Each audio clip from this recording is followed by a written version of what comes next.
To call this special meeting of the Stevensville School Board of Trustees to order. Please rise for the pledge. I pledge allegiance to the flag of the United States of America and to the republic for which it stands, one nation, under God, indivisible, with liberty and justice for all. Thank you. We will call the roll of the board. Nathan, here. And Billy, here. And Dan, Jennifer, Here. Tony, here. I'm here. Ben, Stephanie, Here. Fran, and no, that's it. Yeah, I can think about that. Okay, all right. Having seated a quorum, we will move forward with our business today. We have a few quick items. First off, we have employment. I will make a note for all the board's awareness. John and I are working on some changes based on our summer meeting with VIA and some questions that Jennifer has asked. So working on how consent agenda looks. So there is no consent agenda today, but working on getting those kind of things in line and handling employment through the best recommended procedure. So you'll see those in October. But right now we have 3 resignations. Mariah Dean, Cecily Jarvis, and Laura Kendall. So the floor is open for a motion. Again, this is not consent agenda, so the floor is open for a motion to accept these resignations. So moved. Second. Moved by Tony, seconded by Billy to accept the 3 resignations as presented today. Comment from the board? And public comment? All those in favor, please say aye. Aye. And all opposed, same sign. All right, motion passes to accept those. I did skip general public comment, so I want to go back to that real quick. Is there general public comment for today's special meeting? All right. Mr. Conan, quick update on transportation process, your informational items. Sure. We have a change for today for the transportation piece that we had to do, where we found out that a bus was dropping off in the middle of a business parking lot, and the business owner has asked to not have them being able to pick up in that area. And so what we've been doing this year for the process is using Edgelog. Has been making sure we get all of our registered students into the Edgelog system, and then finding out what the best routes are. We started with the routes from last year and then modified the routes a little bit to make sure that we hit all the eligible registered riders that we had. In addition to that, though, I've also tasked with both of us, between Danny and I and Harlow's, of looking at where all of our eligible riders are. Eligible riders are riders that live in another area. We don't have a bus route going to them, but they are not using our services of the bus. But at any point during the school year, if someone moves in or if they want to be able to ride the bus, we have to be able to shift that bus route, which would mean resubmitting to the county a new bus route for that piece. We get paid twice a year for the number of bus riders, so that money obviously goes with how many riders we have in each of those 2 different times of the year. So the process has been to make sure that we have the best stops along our routes, and I really commend Danny for doing this with Harlow's. Danny has been riding on the bus routes to make sure that where we're stopping, one is safe, and making sure that we're stopping at places where we say we're stopping, kind of helping Harlow's follow through with our bus pickups and drop-offs. We just changed that bus route 6 around today. So Danny, did you pass that out to everybody already? Yeah, I did not. Oh, no. Okay. Sorry. Yeah, we changed bus route 6. We changed bus route 6 today. If you want to explain, Danny, a little bit about what we did. Yeah. You'll notice there's a map on the backside and I have where it says Victor Crossing, that's crossed out. And I don't know why it says that we're turning and going onto Victor Crossing, but I couldn't get the map to not reflect that.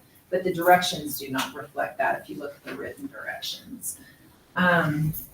So yeah, basically we just had, on bus 6, there was an issue with, the bus stopping there. It wasn't even supposed to be a stop.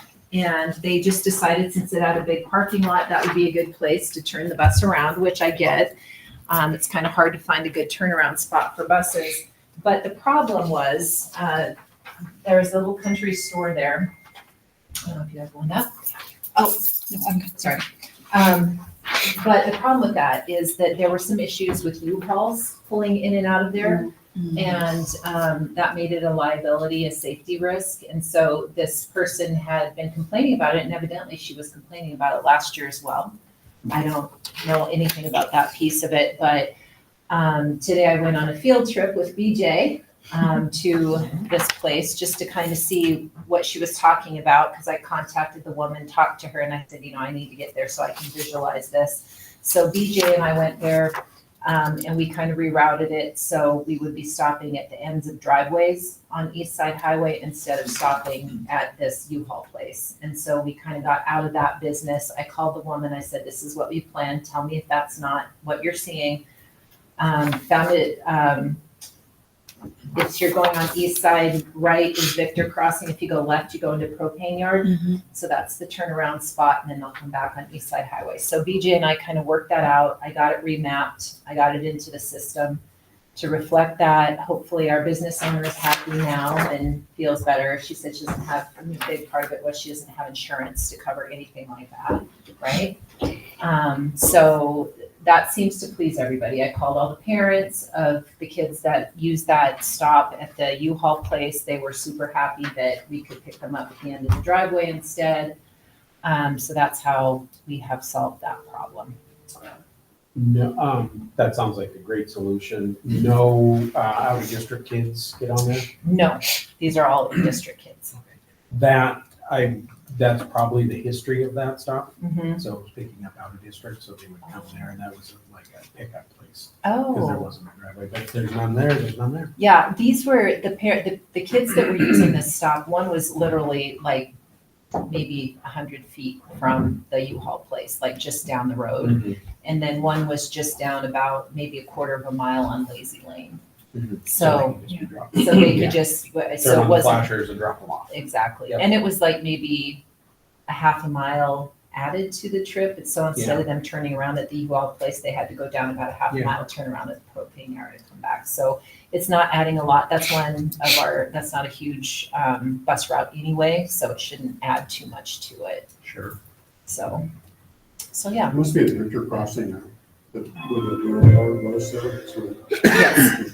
Yeah. Yeah, where the stockyard used to be, or where the livestock pickup used to be. Energy Partners still has a big propane tank there that they're, And they were Supply. fine with the turnaround. I didn't ask because I was asking BJ if I could ask because it didn't look like it was, I wasn't sure who owned it. it's Energy We Partners. do. Is it I mean, Energy we've Partners? always Okay, asked the contractor to handle that. They need to, not Okay. us. okay, so I need to talk to BJ about doing Yeah, that. when we did a similar thing out,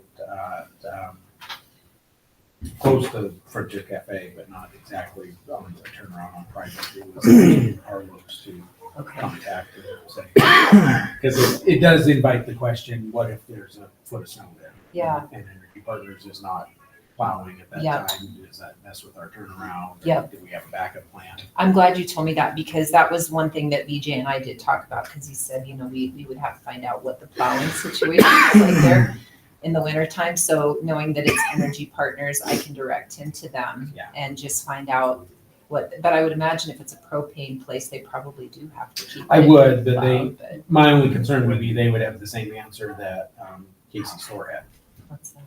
Okay. This is our Oh, business, this we is don't have business. insurance for this, we can't support you doing this because it could interfere with our Yeah. day-to-day business. Yeah, I'm hoping that because the distinction there would be that no kids would be dropped off or picked up there. It's just a turnaround. It's Yeah. just a turnaround. So I'm hoping that that would Be a maybe non-issue. make that difference. It was not a problem with whoever owns that building to the south of, Western Vermiculite building? no, out by Frontier Cafe, Oh. out where the- yeah, past McNulty. Anyways, the Harlows had to figure that out last year, so. Okay, okay. Well, I'll definitely get BJ on that and Okay. and to make sure that that conversation is had and that we have permission. Okay. Thank you, Brittany. Thank you, John. John, anything else informationally to add before we act on these? Meeting is next week with the county to turn the stuff in next Wednesday. So Danny and I will be going to the county meeting for that. John, and I assume Danny too, has done a lot of research into the policy from OPI on how these work and done a lot of good work in figuring this out. And I think that the takeaway for us as a board is that if we make mid-year changes, we need to come back, approve those at a board meeting. So if we add a road, if we add something, OPI gives us the flexibility to do that. They get to claim the mileage on it, we need to approve it as a board and then get that turned into the county and we can do all that. So good work on some really accurate routes here. So that'll take us into adoption of these transportation bus routes as an action item. And so you have everything there in front of you. And like I said, I think that all the necessary work has been put into these to make sure these are right. So the floor is open for a motion. I'll make a motion. I move that we adopt the transportation bus routes for the 2025-2026 school year as presented. Thank you, Second. Jennifer. Thank you, Stephanie. Moved by Jennifer, second by Stephanie. And then, of course, as presented, it includes this update for Route 6. So we'll make sure we're reflecting that and the work that's been done there. A further comment? Public comment. All those in favor say aye. Aye. All opposed, same sign. Motion carries. And then we have a second reading on two policies. The one we rescinded, right? Correct. Getting that one brought back to the time to take care of, I guess, not second reading, but, and then the district policy and procedure that we recommended that complete, I think a complete rewrite on, and she provided that one. So, we've seen these before, just getting those cleaned up a little bit. The floor is open for a motion.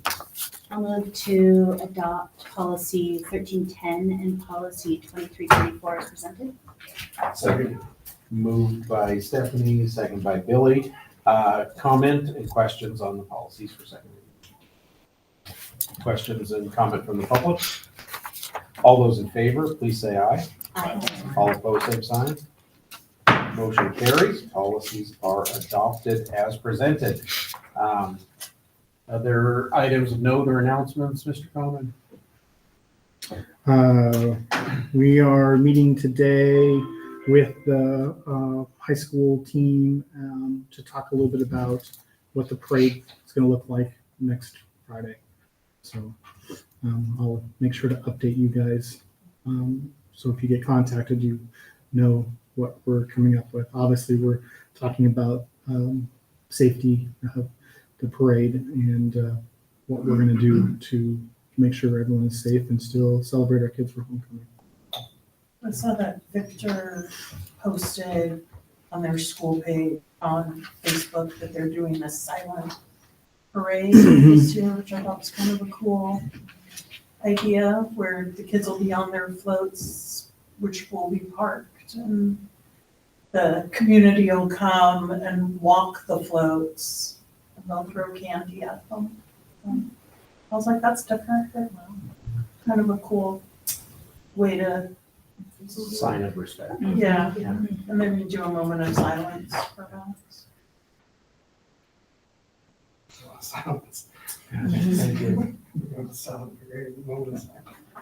I think the silent parade is more just that it's not moving, but All right. Any other announcements? John shared out November 17th. Cognia will be reviewing. Cognia needs to or conducting an accreditation visit. They do need a slate of school board trustees to interview that day, and John's gonna work on finding out what time it is, because we probably don't all have the ability to spend all day here, but if we kind of knew what time, maybe some of us could. I don't think there's a specific number, but to do accreditation the right way, there need to be some trustees available to interview by. And this will be, the reviewers will be administrators and professionals from other schools, or? There will be, since this is the first round of accreditation through Cognia, through our state, there'll be actually OPI people here as well as people from Cognia doing the review on campus. So they haven't been able to do on campus for a while. They've steered clear of that with COVID and everything, but now they're back coming onto campus for it. So they'll be here for our mid-cycle review. And I'll get those specifics and how long that interview could be and the times. All right. What day is that? November Monday. 17th, Monday, It's a Monday. November 17th.